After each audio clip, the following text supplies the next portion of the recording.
what's up? Kevin here. So today I'm in the second half of my wood shop, which is my unheated detached garage, which is right next to my house. If you've watched any of my other woodworking videos up until this point, they've all been shot in my basement wood shop. The tools that I store out here, because I don't have enough room in my basement wood shop, are my Ridgid Planer, my Ridgid jointer. I have my old Craftsman bandsaw, which I'm getting ready to try to fix. I have my DeWalt compound miter saw and my heavy-duty workbench, which I built.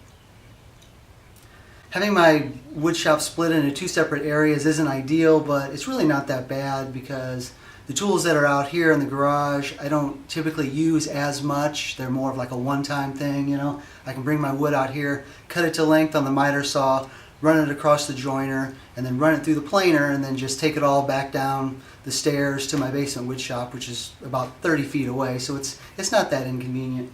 But today, since it's finally warm, I'm going to change the knives on my Ridgid Planer.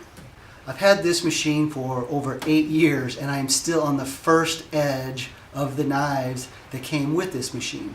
They are double-edged, so really all I'm going to do is flip them end for end and expose the new edge. I've been really happy and really impressed with how long these knives have stayed sharp. I've run thousands of feet of wood through this planer. Some of the hardest woods in the world too. I've done cocobola projects and purple heart and hard maple and oak, hickory, ash, walnut, cherry.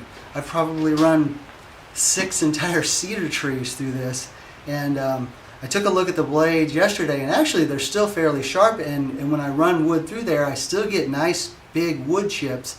It's just one or more of them has developed a nick on the blade, so I'm getting a line on the surface of all my wood. The last couple of months I've been doing a lot of cedar projects, so it's been relatively easy to sand that line out, but I'm switching over to some hardwood projects now, so I figured it was a good time with the weather being warmer to change these blades. Yesterday I started on this project and I did change one of the 2 blades, and it was surprisingly very easy.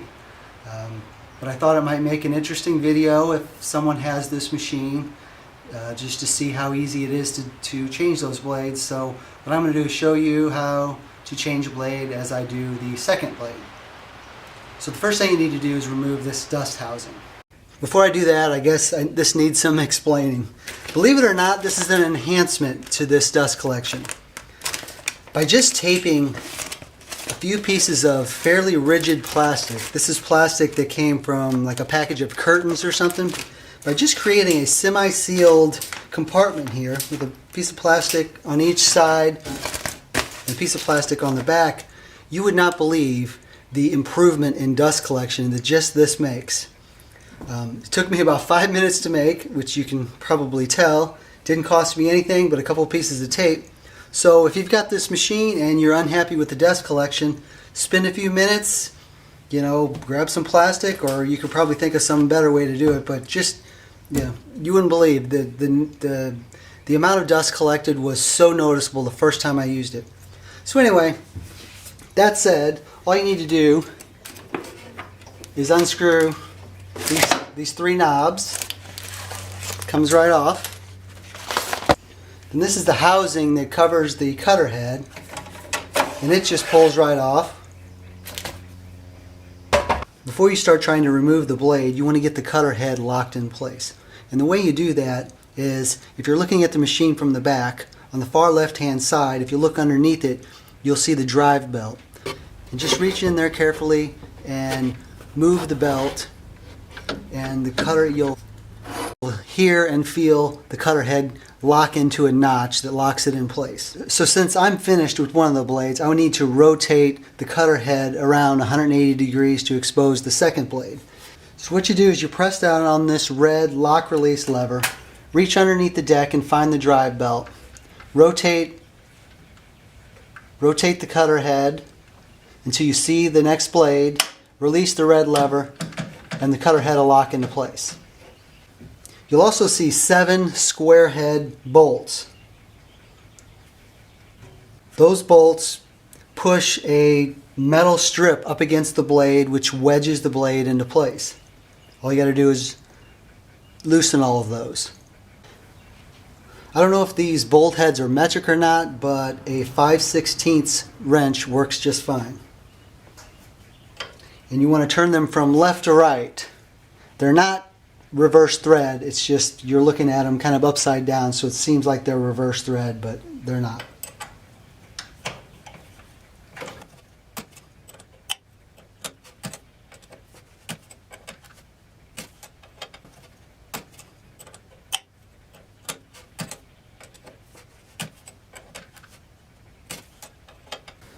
So once those bolts are loose, the owner manual says to take your magnetic hook wrench and hook it over the flat part of the end of the blade.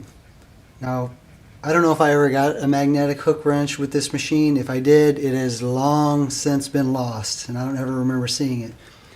So what I used was one of these little paint can openers. It has the little semi-hook at the end.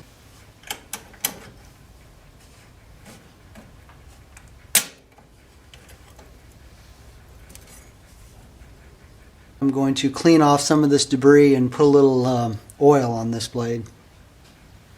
I just used some of this multi-purpose deep creep and it removed the resin or whatever's on there.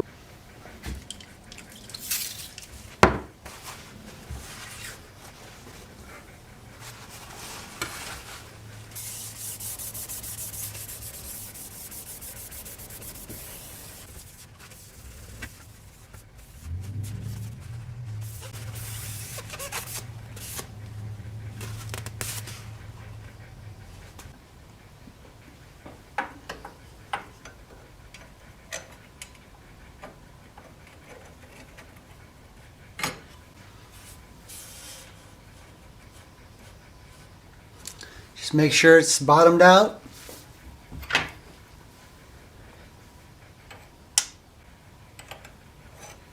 Turn these bolt heads back from right to left.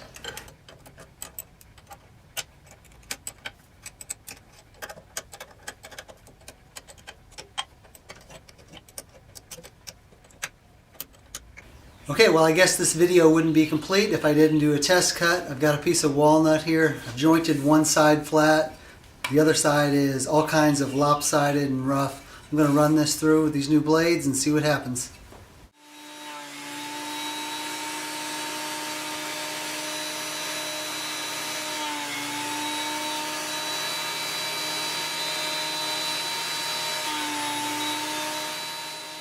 This board is thicker at one end than the other, so I would have had to make several more passes to get the entire board planed to the same thickness, but you can see did a pretty good job.